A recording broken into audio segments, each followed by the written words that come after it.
We are now on the last 8 games of the day. Next game coming up in a little while. Suzuki Wailers playing against Uganda. Uganda very unlucky, having lost by the narrowest of margins the first 2 games. Already looking like they're keen on getting the ball category, playing against a very unpredictable Suzuki Wailers. With you for commentary until the end of the day is Hilary Taylor, and my able colleague Michael Kwambo will be with me up until the business end of the day. Mike, what are your thoughts on this game? Well, it should be an entertaining game. Both sides looking to stay alive. Of course, Suzuki have lost 2 games in a row. Uganda will fancy their chances and probably look to finish in a higher position than Suzuki Wailers. Just lining up there for Suzuki Wailers. Let's start with the Uganda team list. Michael Wokorach, Eric Kasita, Emma Echodu, James Ijongat, Philip Wokorach, Alfred Bijik, Solomon Okia, Ramadan Govule, James Msitwa, Alan Otim, and James Odong. Sam Showering starts for Suzuki Wailers alongside Tommy Jones, Gareth Kerr, Tristan Terhan, Jared Robinson, Steve Wood, Warren Abrams, Dylan Tidale, Phil Woodhead, Joe Knowles, Luke Davis, and Dampis Avens. So Uganda kick us off for the game, kicking and playing from right to left on your screen. That was Michael Okorach, the danger man for Uganda, kicking off, and Uganda quickly pick up on an opportunistic scrum putting. Solomon Okia with the ball. Looks like he's, it looked like for a little while he was going on to the wrong side of the scrum to place the ball. Solomon Okia, of course, not a stranger to the Safaricom Sevens tournament. He did appear in 2012 and 2013, however, albeit for the Chadon under 19. Good to see him breaking into the Ugandan senior side. True indeed, as the action just gets underway here. This is looking promising for Suzuki Wailers, and they are going to score courtesy of Jared Robinson. Very poor marking there by Michael Okora. Should have done better to kill off. It looks like the try has not been awarded. But what could be the matter there? There was a bit of the arms flailing into the air, but it would appear that the try has been given. So the conversion is pending. Suzuki Wailers open up the initial score 5 points. Uganda 0. The try coming from Jared Robinson. For a moment there, perhaps he wasn't too keen. I thought he wasn't too keen on how he scored it. Maybe expect to have run a bit faster. It's a bit confusing. Conversion wide, so the scores remain 5 points to 0, Mike. Yes, it does. Let's see what Suzuki can do from this. Remember, they are going to retain possession for the restart. And it is Warren Abrams to restart the match for the Suzuki Wailers. Deep into Ugandan territory. It's a contest there retrieved by Michael Wokorach. But again, the Wailers just losing out in terms of possession. Very interesting name, Suzuki Wailers. You tend to wonder exactly what inspired the name, whether someone had a Suzuki that was wailing, or whether someone was a keen, ardent fan of Bob Marley and the Wailers. Well, I have an answer, but I just had to take that in. They're actually sponsored by Suzuki Motors. The team is called the Wailers. It is a touring side from the north of England. Definitely makes a bit more sense now. Uganda looking at removing some of the whale. Emmanuel Achodu, he's got a clean pair of heels. We did see him doing this for the Uganda national team in the Commonwealth Sevens. However, it would appear Lady Luck has deserted him and is left clutching onto a straw. Suzuki Wailers, thundering tackle there coming in from Philip Okorach. Uganda managed to retain possession somehow. Solomon Okia quick off the mark. The young lad has already scored 2 tries, and Solomon Okia looks like definitely he is the man to score Uganda's first position. Solomon Okia, the young man, former captain of Chadondo under 19, got capped for Uganda in the 15-a-side code of the game, played in the CAR Division B. Definitely a young prospect to watch for the future. True indeed, that was a brilliant individual try from Solomon Okia. And under the post, more importantly, to make the conversion a lot more straightforward, Philip Wokorach taking his time, but putting it over. The scores are now 7-5 to Uganda. Poetic justice, Philip Okorach converting the try there. He, if you recall, was the one who missed out on the tackle in the early exchanges of the game, granting Suzuki Wailers a clear highway to scoring the try in the opening moments of this game. So Uganda get back into it. They lead 7 points to 5. Philip Okorach in your picture there with the jersey 5, set to kick off. Philip Wokorach, another one of those young amazing talents coming through from Uganda. It's good to see the young man back playing after sustaining a horrific injury probably about a season and a half ago. Many thought his rugby career would be over, but he's back. Still only 21.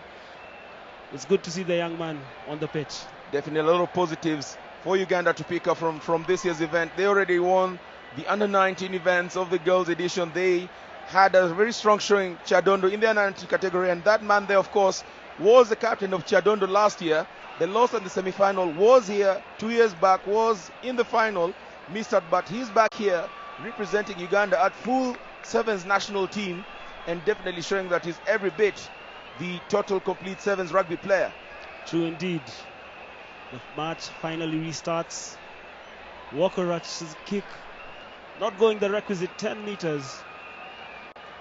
You get to see a lot of this, Mike. Right after something good has happened, you'll always get teams just shooting themselves literally in the foot. True indeed. Lights already switched on in the stadium. We'll definitely have action for the next 3 hours, playing deep into the night. The crowd is building up at the Moi International Stadium in Kasarani. Aptly remain the Safaricom Stadium for the 2014 Safaricom Sevens tournament. Suzuki Wailers making their maiden appearance, just looking like they're perhaps caught in a corner. Uganda doing enough to pile on the pressure, and deservedly in the lead, 7 points to 5. Once again, it's still Uganda in possession. But Woeful passing there by Philip Okorach. He needs to check himself out, Mike. He does, especially after we lavished so much praise on him. But one thing, Hillary, he doesn't seem to be in this game. And it would appear that Philip Okorach would be the author of Suzuki Wailers' prevailing success. Was the one who was responsible for the missed tackle in the first try, did a woeful pass and granted the Wailers possession for the Wailers' second try. So Wailers surge on ahead 10 points to 7, and you get a feeling that perhaps someone needs to tell young Philip to just calm things off, be able to play within the book, because he's placing unnecessary pressure on his team.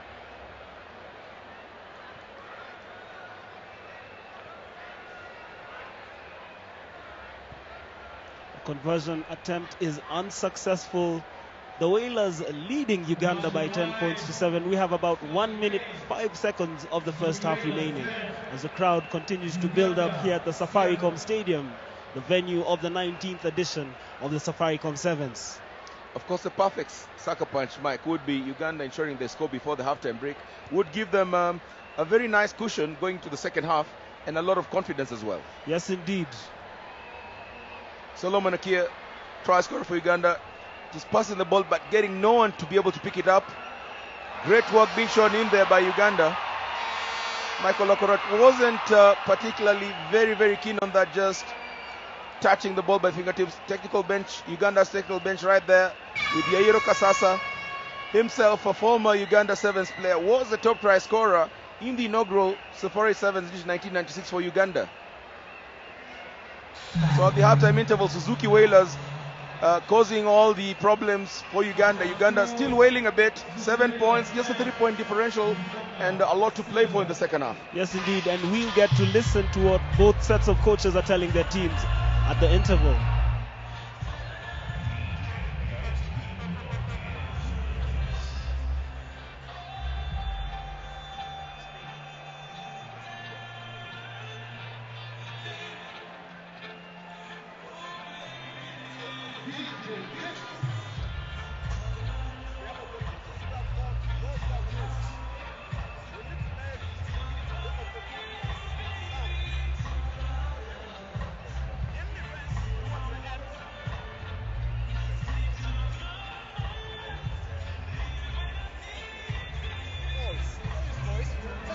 Fucking game right.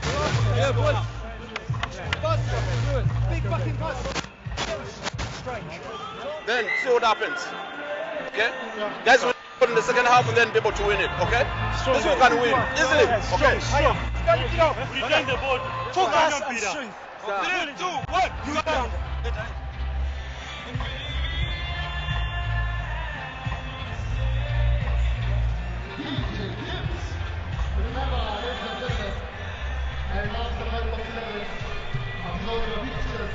And we're back for the second half. We just get to sample a glimpse of the crowd that is here at the Safaricom Stadium as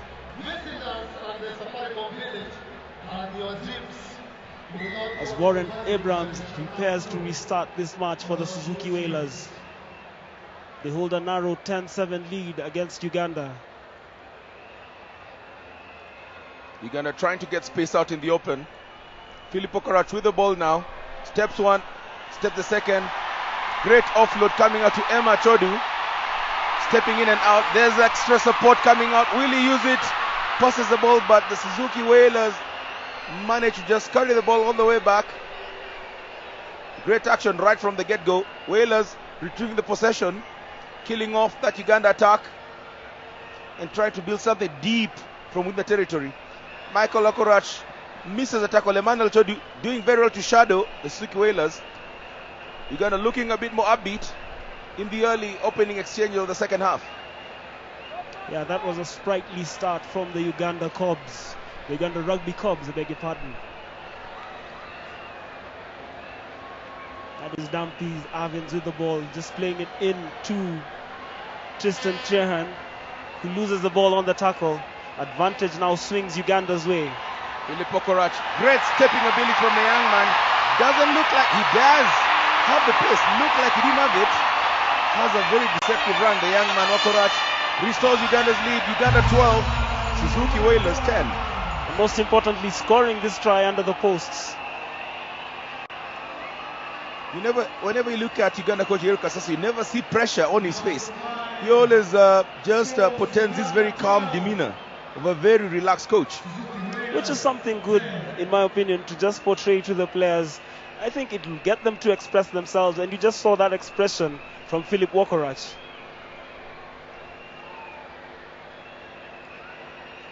As you can sample the stands. So Uganda successful conversion. Uganda 14, Samurai Wailers 10. And Hilary, like I was saying, just a glimpse of the crowd that has gathered here at the Safaricom Stadium. Awesome, isn't it? The try scorer, Philip Okorach, looked like he had actually been caught up there, but the handoff just enough to get him all the way. Fortunately, his kickoff does not go 10 meters, and he gave Suzuki Wailers a possession right from the kickoff. More like a Jekyll and Hyde case, Mike. He does something good and immediately just explodes and becomes a monster for his team.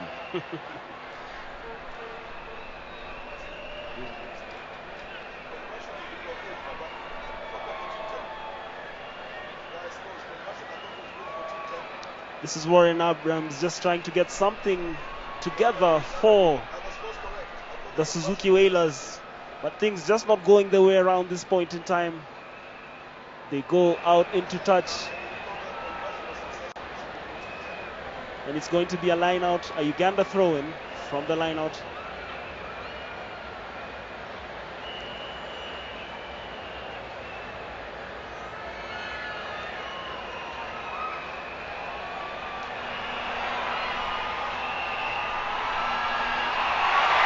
Emmanuel Achodu breaks away, long striding Ugandan speedster. Looks like he has the ability to score the third try. Indeed he does. Emmanuel Achodu, the hero for the moment for the Uganda Rugby Cranes. And much to the delight of the crowd here at the Safaricom Stadium. Solomon Okie just going up, giving a 5-up sign to his compatriot. Okie, of course, has been at this stadium 2 times before in the junior category. Must be definitely very proud of his achievement and here to represent the senior team. And doing very well for that matter. And you could also look at it this way, in that it is one of those success stories of the Safaricom Sevens. It's great to see these players graduate from the age grade category competitions to come and play in the top bill competition.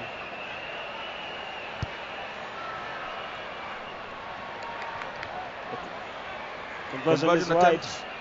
Not as successful. Perhaps Uganda would have required some cranes on either part of the pole to motivate them.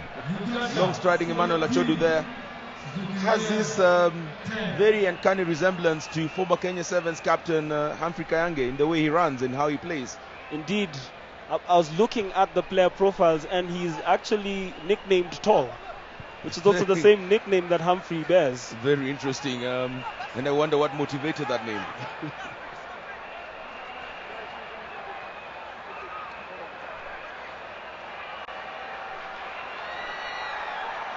That's Joe Knowles trying to go all alone.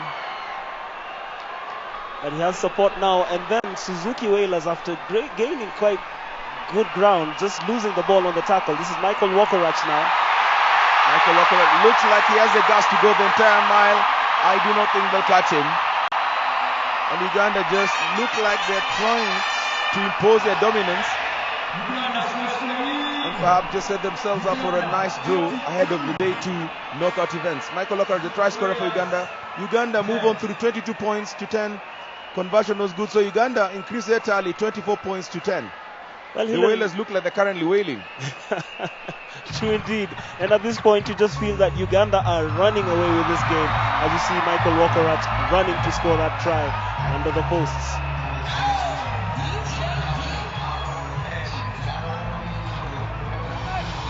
The conversion was good. The scores are Uganda 24, Suzuki Wailers 10. Ball well retrieved by Suzuki Wailers. They look like they perhaps just resigned to their fate of conceding tries for Uganda, or it may have spoken a bit too early. We have about 45 seconds to play. The Wailers just looking to string something together. Well, Hillary, you probably feel that they have been affected by probably the Nairobi altitude. Of course, Nairobi is not one of the most favorite positions to play rugby, especially when you're used to playing at lower altitude. And definitely looks like Suzuki Wailers are paying the price for that. And Ugandans look like they're well adapted to it.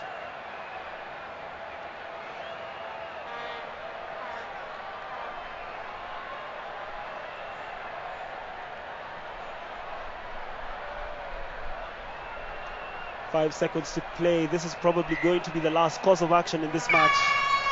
Solomon Oke with the ball. Does to do the wise thing, kicks the ball out into touch. They're happy with the 24-10 scoreline. They're happy with their win. They finished third in the pool. And Uganda registered their first win